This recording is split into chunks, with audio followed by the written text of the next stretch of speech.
Good morning, community. I am Dr. Anita Polite Wilson, your host for Keeping It Real with Dr. Anita podcast.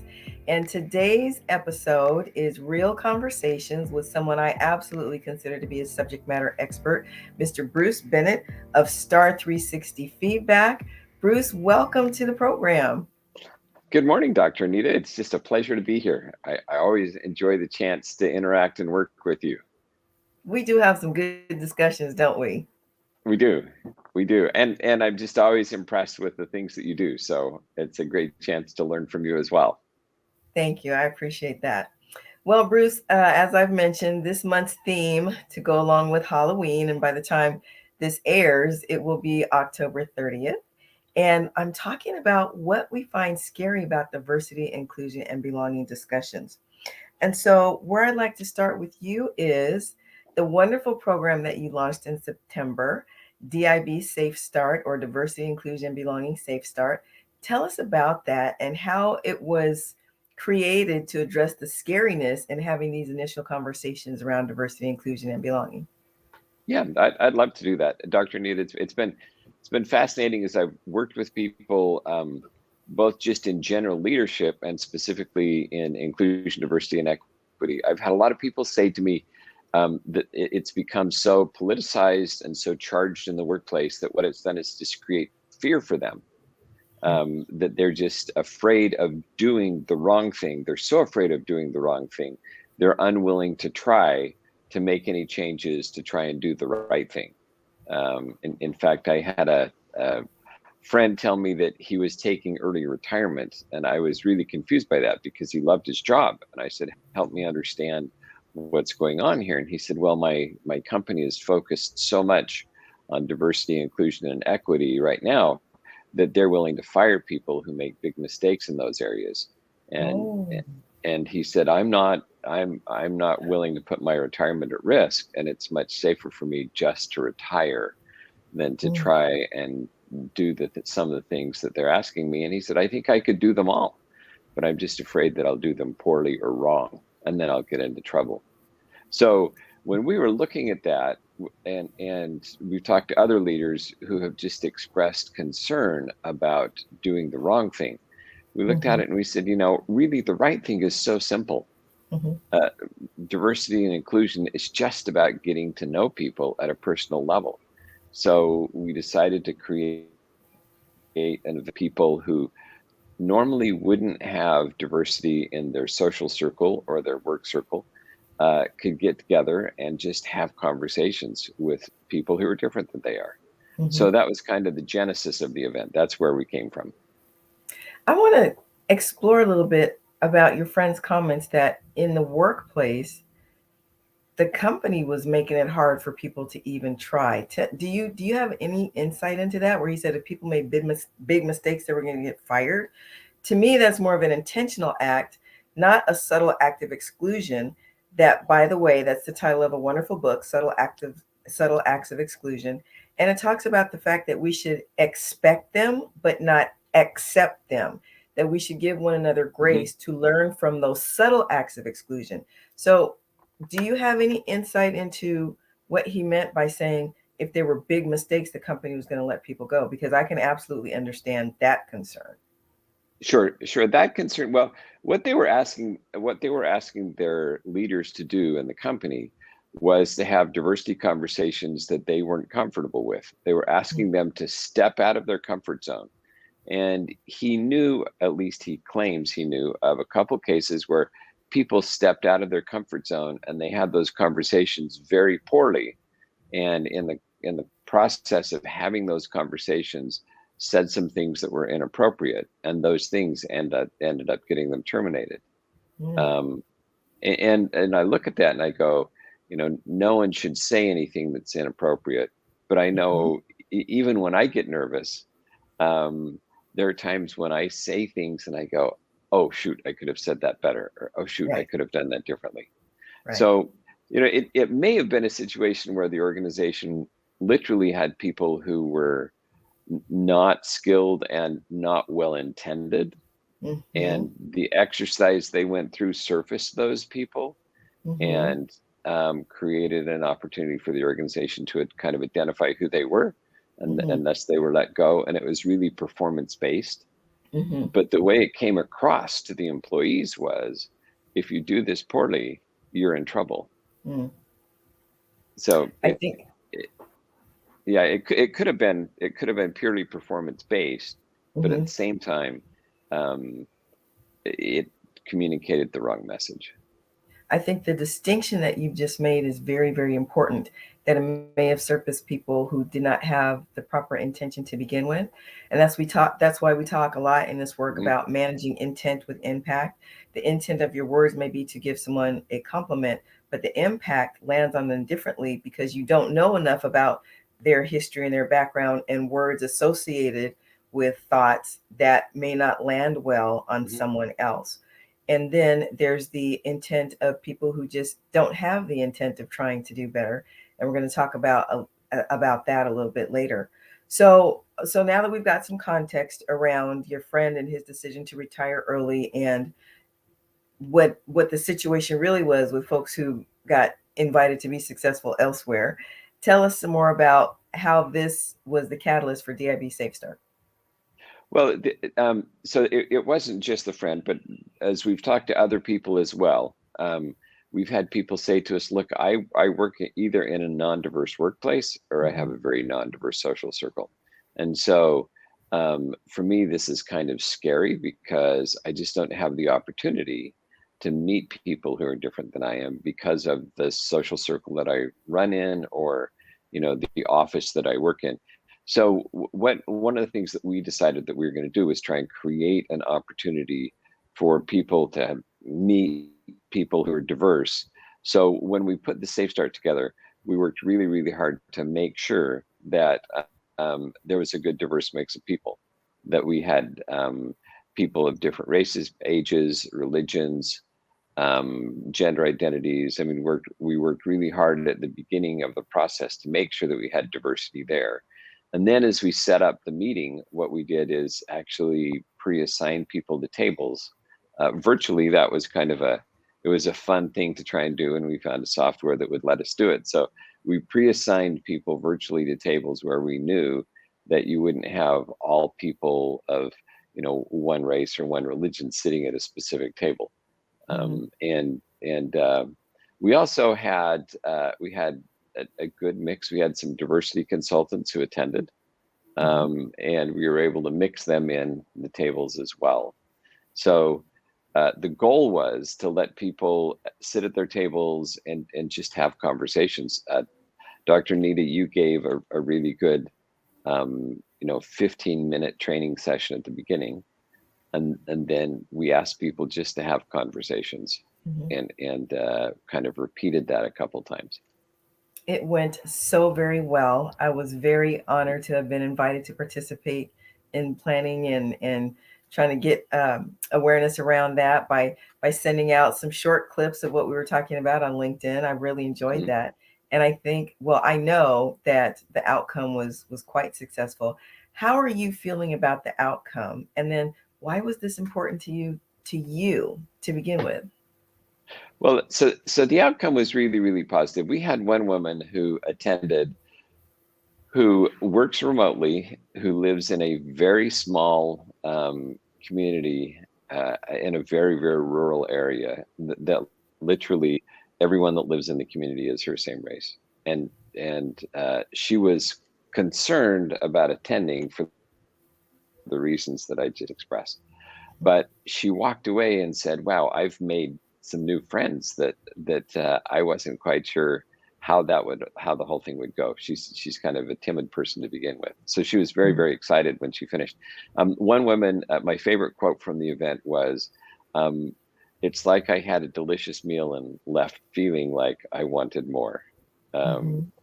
and the reason, I think one of the reasons why we did it is because we we want to be really, really clear on the fact that inclusion is a personal experience, Mm-hmm. that addressing inclusion is done one person at a time, Mm-hmm. and that if they can have an experience, a positive experience, it will motivate them to do the next experience. And in a way, It's a way of giving them kind of physical feedback that their fears are unfounded. Mm-hmm. And if they can overcome those fears, then they can be successful in the things they want to do. I love how you just said inclusion is a personal experience that happens one person at a time. Did I get that right? Yes, yeah, absolutely. I think that's Uh, um, beautiful. And if we were to see it like that more often, I think people would try more often. One of the things that I say when I talk to prospective clients or when I'm about to kick off a workshop is that I'm not here to address race relations. I'm here to help us understand the importance of real relationships. And when we develop those real relationships, race relations will eventually take care of mhm. itself. And that just echoes what you just said about inclusion is about a personal experience, one person at a time. I love that.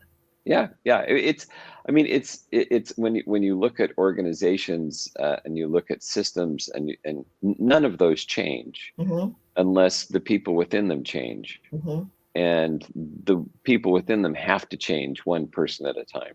And mm-hmm, so mm-hmm, our goal with the DIB Safe Start was to try and see if we could create some of that change individually by simply removing the fear, because the benefits are so positive and productive. The benefits are uh, eh, they're encouraging. There's no reason to be afraid mm-hmm. as you dive into that space. The way we look at this and approach this is so aligned, which is just one of the many reasons why I enjoy collaborating with you so much. I also tell my clients this type of culture change is an inside out type of work. And unless we as individuals change from the Mhm. inside out, then the corporate culture will not be able to change from the inside out. It's not enough to make these grand statements, at the corporate level from a marketing perspective to say, we're in support of this or we're in support of that. That's an outside in. We need Mhm. inside out that says we're going to focus on this and we're going to provide the opportunities to help our folks do that. So, with that being said, um, we know that feedback is a gift because if we don't know about something, we can't possibly work on it. And now I want to Mhm. transition and talk about taking the scariness out of feedback.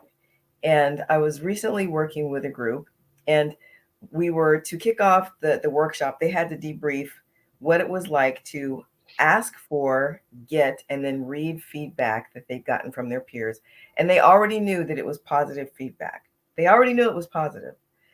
Even at that, one participant said, well, even though I knew the feedback was sitting there, it took me about 2 days to get the courage to read it. And I'm like, but it's positive. So, Bruce, help me Yeah. understand what is the scariness in feedback? And the reason I'm asking this is because you build your business around creating feedback assessments.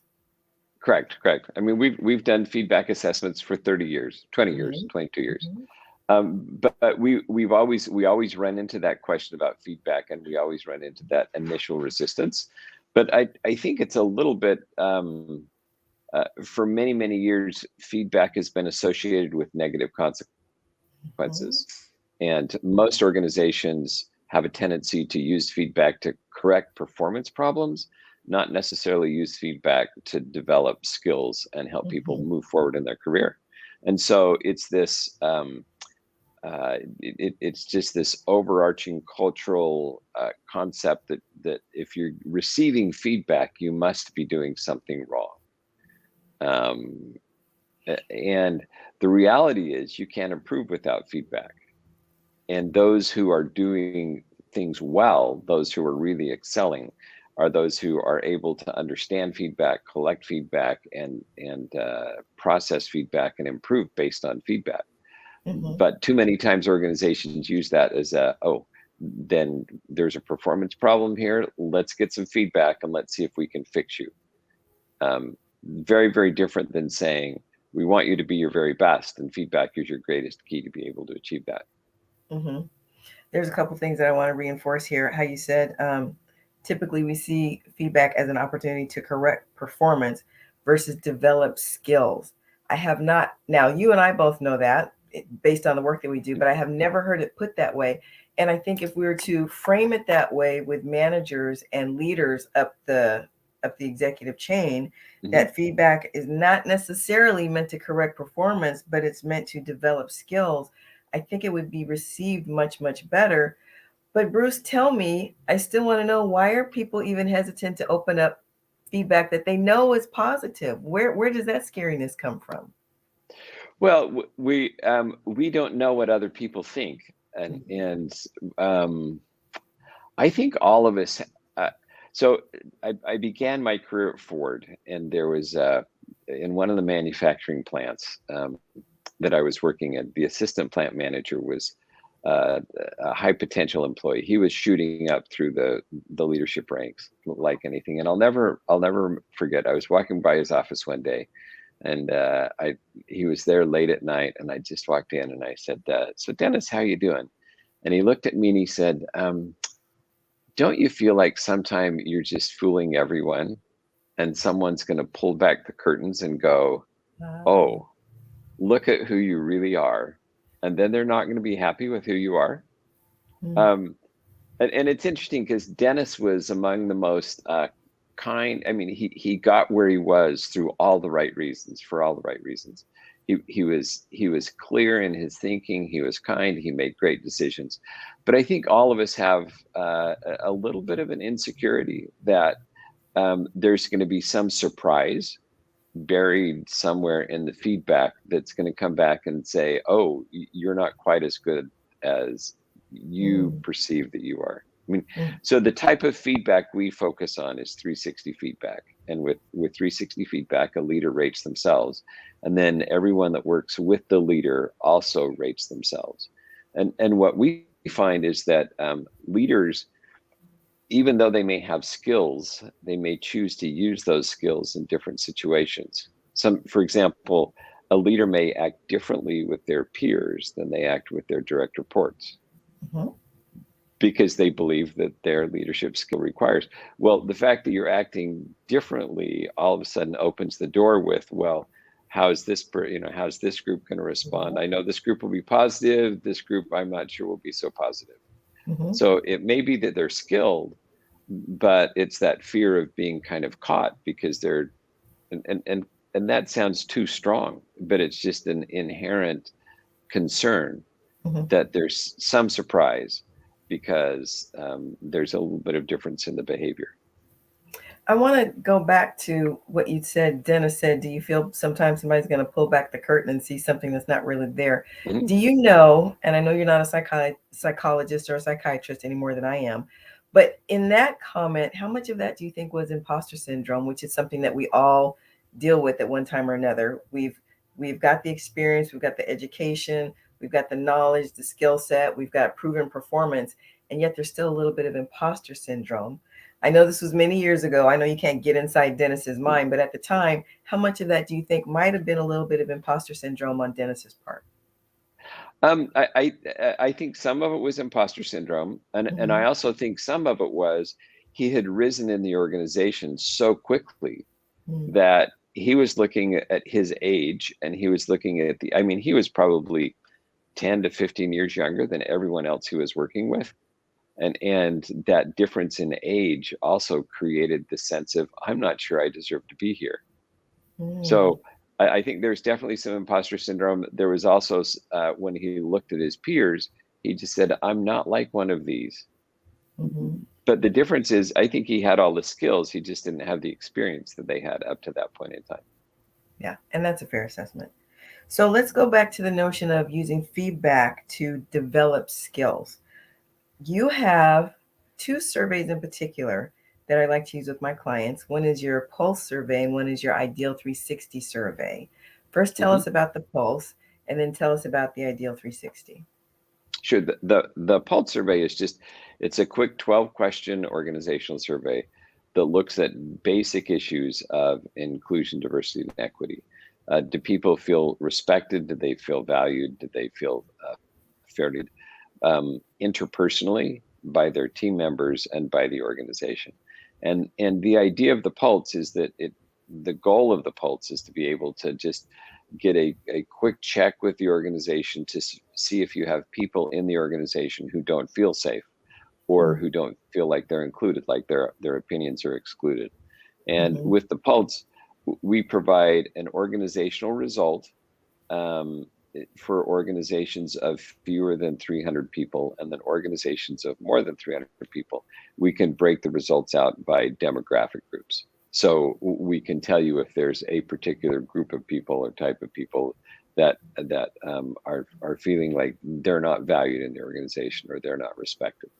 Again, diversity and inclusion, it comes down to that personal experience. So what the Pulse is trying to do is identify that personal experience, how people feel within themselves, how people feel about their team members, and then how people feel about the organization. Now, I can imagine that a CEO and his team of executives might anticipate scariness in those results, especially if one of their core values is family, but then they know that not everyone in the family is feeling that sense of family.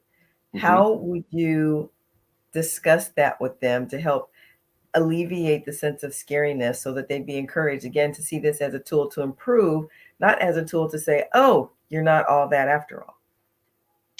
Well, so I think one of the other reasons for the scariness is in our society, we use surveys to establish facts. I mean, you look at political polls, and political polls should predict who's going to win, right?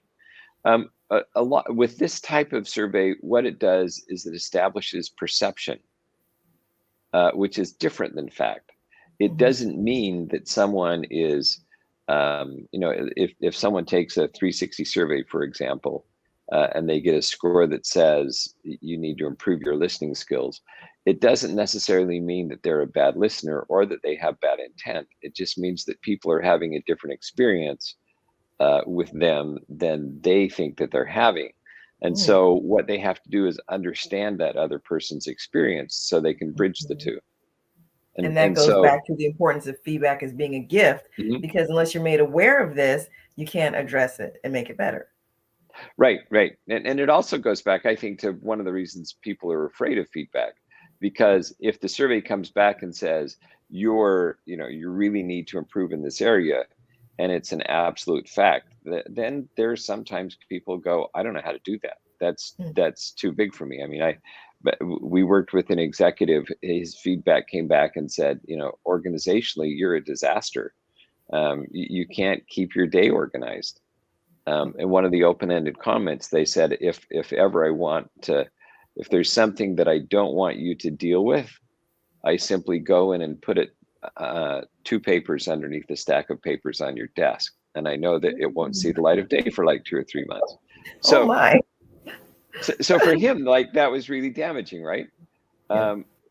But when we sat down and said, let's look at the feedback, so it doesn't necessarily mean that you need to build this skill. It means that you need to overcome this skill. And if you could have an assistant come in and organize your desk and give you a calendar at the beginning every day, then you don't have to develop the skill, and you can still manage in a positive way that this doesn't impact your performance. And he took that proposal to his boss, and his boss was willing to let him have someone come in just the very beginning of the day, go online, organize his emails, and then give him kind of a punch list for the day. And he was a great manager. But he knew his whole life that he was not good at organization. And so he was secretly afraid that that was going to come out as the feedback that came out. So I think helping people see not just that there's a different perception there, but there are different ways of overcoming those perceptions, of building a bridge to fix those perceptions, helps turn it into a positive experience. And that's a beautiful example of the difference between overcoming a skill deficit and developing a skill deficit, because we too often think about we have to develop. Well, not necessarily. How can you do something that's going to get you the result that you need without beating yourself up for a deficit that you've always had? Some people just are not the best organizers, and you can't throw out the baby with the bathwater, although we do need to address this in order to move forward. So when we take that notion and that concept forward to inclusive leadership behaviors, tell us about the ideal 360. So the ideal 360, it also looks at inclusion, diversity, and equity. It breaks the skills up, and it looks specifically at skills. and it breaks those skills up into three sections. First, the skills that people need to be able to recognize diversity issues, inclusion issues, and equity issues. Because if they can't recognize them, they can never address them. So we talk about those as learn skills. So it asks about the skills that people need to learn to be able to recognize if someone is struggling with those issues. The next is live skills.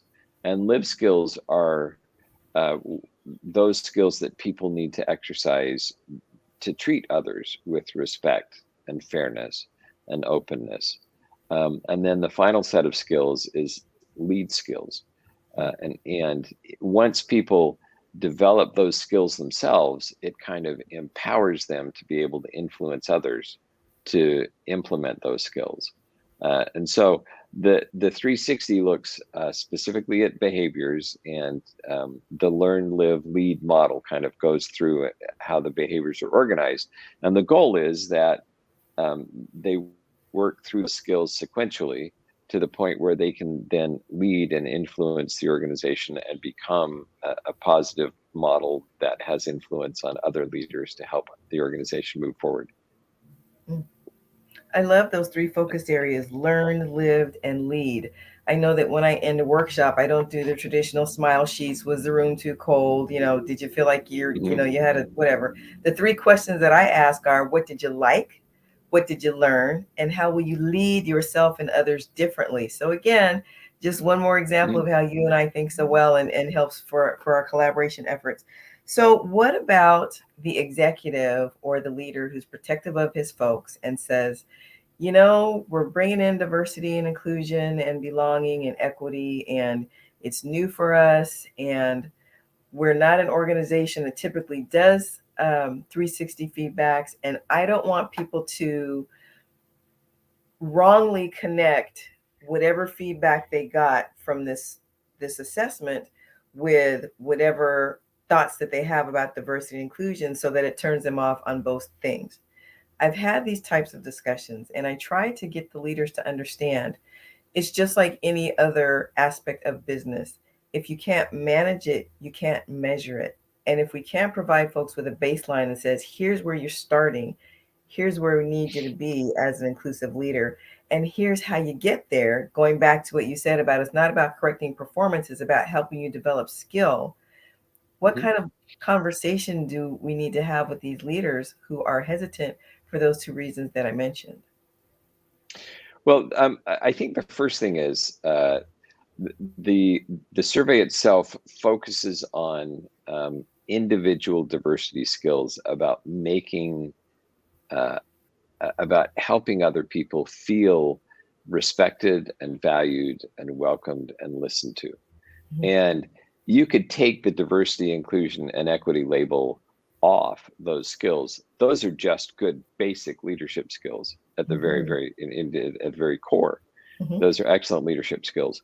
And the other issue is that I can't rate how good I am at diversity and inclusion, because I may have an impact on other people that I don't understand, because diversity and inclusion is really about how other people understand my actions.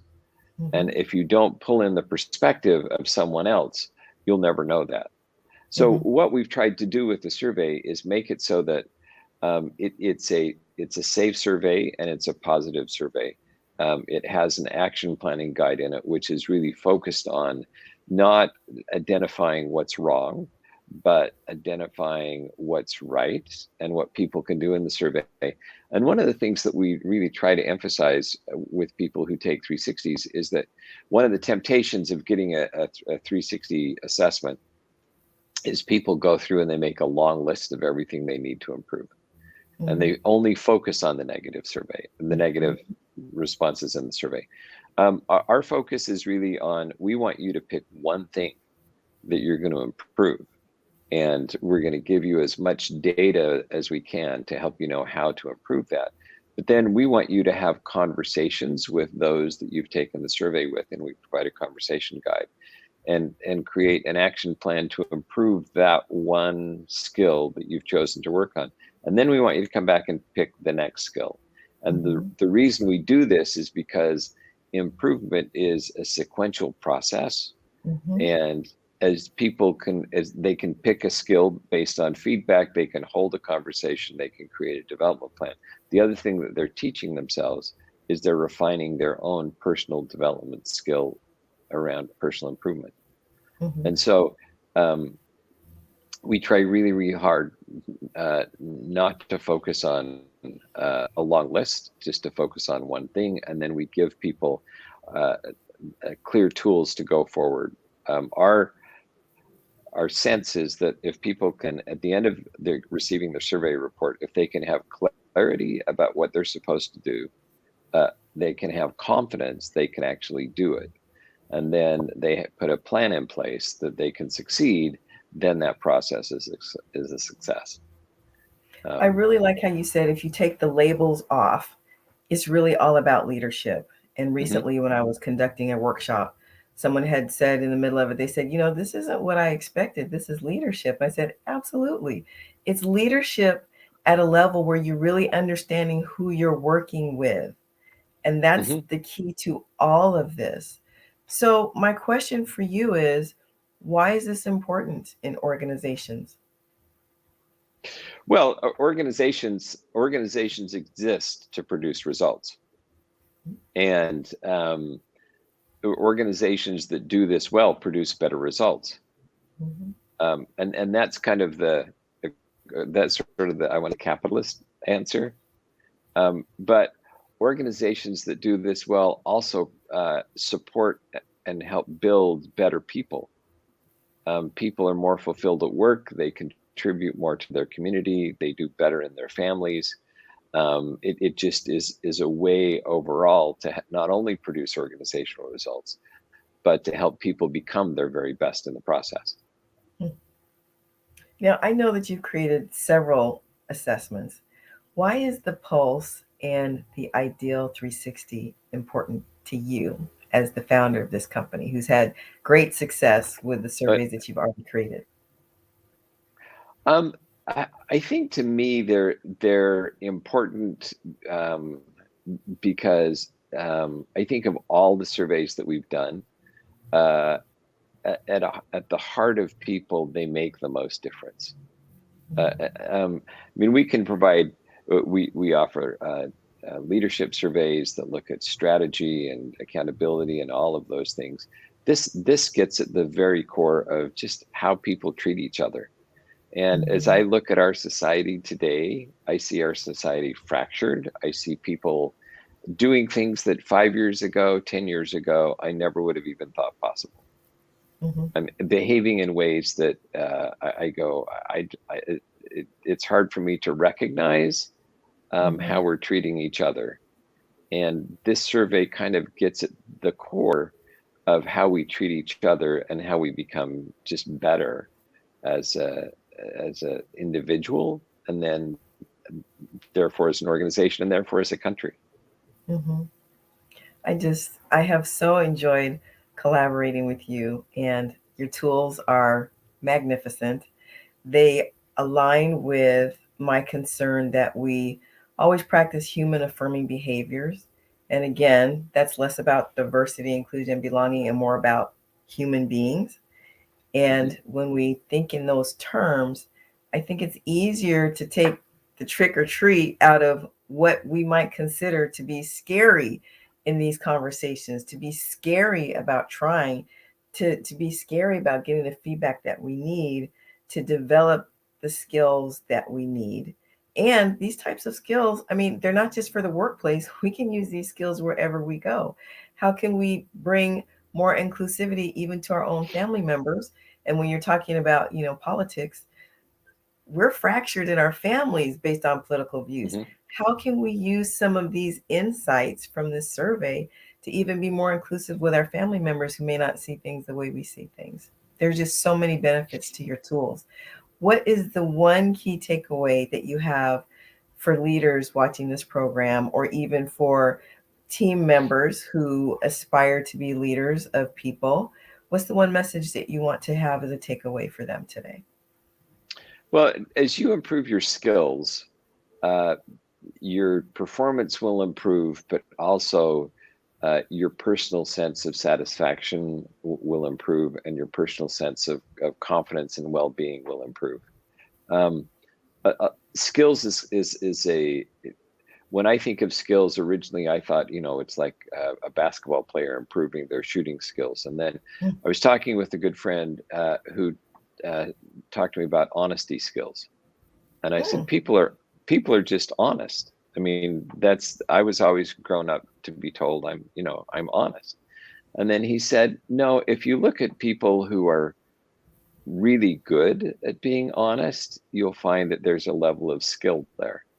Mm. And I said, so what do you mean? And he said, well, um, he smiled and he said, so has your wife ever asked you if that dress makes her look beautiful? And it's been a dress that you don't like. Many people would get in trouble. Some people can answer that question being completely honest and without giving offense. Mm.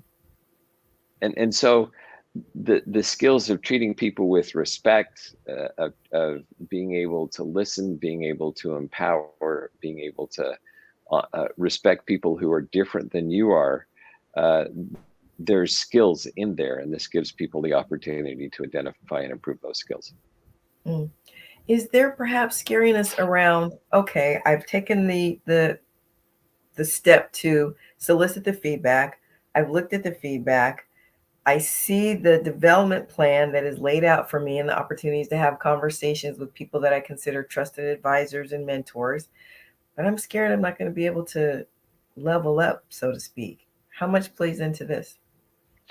Well, so one of the things that we try to do with our assessments is the very first thing we do in the assessment is we break out strengths. Mm. And then we ask people to look at how they can use those strengths to develop another skill. And I have to give you, sorry about all the stories. I have to give you another quick I story. love the stories. We were invited by the federal government to do an assessment on a department head. It was a scientific agency. The department head was a Nobel Prize winning scientist who was brilliant, but who was interpersonally just not skilled at all. And Mm. everyone was afraid of him, so they hired us to come in and do a 360 assessment and figure out that our assignment from them was tell him how bad he is at interpersonal skills. So we looked at that and we did his 360 assessment, and I was the one that got to meet with him and go through his results. And I went through his results and I said, wow, you are really, really analytical. That is a huge skill. And he said, I am really analytical. And I don't know what the issue is with all these other scores, because all these other scores are so long. I just don't get it. Um, and we said, well, what if we were to take your analytical skills and see if we could apply them to interpersonal skills? And he said, what do you mean? And I said, well, what if you were to go into a meeting and just make note of how people reacted, and then decide that you were going to change one thing in your behavior, for example, not interrupting someone, and then make note of how people reacted? And he went, I can do that. Absolutely, I can do that. And then as we talked about different ways that he could experiment with trying new interpersonal skills and see what the results were, he left the meeting really encouraged and upbeat and positive. Whereas I think if we had just focused on the fact that interpersonally he didn't have those skills, he would have been fairly devastated, which is kind of what everybody expected. Mm-hmm. I love that story, and it's so apropos. And again, it's a technique that I use. Let's look at the strengths that you have, Mhm. and how can we deploy those strengths differently to get to the results that we're focusing on today. I absolutely love it, and I love your stories. You can't tell too many stories for me, Bruce. That's how we really, that's how we learn and grow, is through stories and experience, which is why I have the lived experiences segment. You have been awesome to talk to. So as we wrap, tell us when you're going to treat us with another DIB Safe Start. Are you making plans yet? We're looking. It'll probably be after the first of the year. Okay. We're looking probably first quarter 2021, just because we recognize everyone gets really busy with the holidays coming up. But we're excited to do that. And for those who might be interested, can you give us a little heads up as to where they can be on the lookout for some information? So there's a website, DIB Safe Start, dibsafestart.com, and we'll put a sign up form on the website for those that want to attend the next. They can just put their name on the information form, and we'll send information out as we get ready to do the next one. Fantastic. And if we have any leaders online who are interested in some of the 360 assessments that you have, where can they reach you and get some more information on those? Star360feedback.com, or our contact information is on there, and you can call the phone number or send an email and ask for me, and my office will route it through to me, and I'll be happy to work with you on it. Thank you. Thank you. And when Bruce says ask for him, he means it. He will get back to you within 24 to 48 hours. I can attest to that. Bruce Bennett of Star 360 Feedback, thank you so much for being with me today. Thank you for helping me wrap up this month's theme, taking the scariness out of diversity, inclusion, and belonging conversations. I always enjoy talking with you. Thank you for reaching out and talking with me and my community. Do you have any one last thought that you want to say before we say goodbye? Well, just thank you very much for including me. It's just a joy to work with you, Dr. Anita. I really enjoy it, and I look forward to continuing to work with you going forward. Thank you, Bruce. Well, community, enjoy your trick or treat, and I want you to take the scariness out of it, except for realizing how many calories you may have consumed while you're inspecting the kids' candy. Until next time, this is Dr. Anita reminding you to stay blessed and keep it real.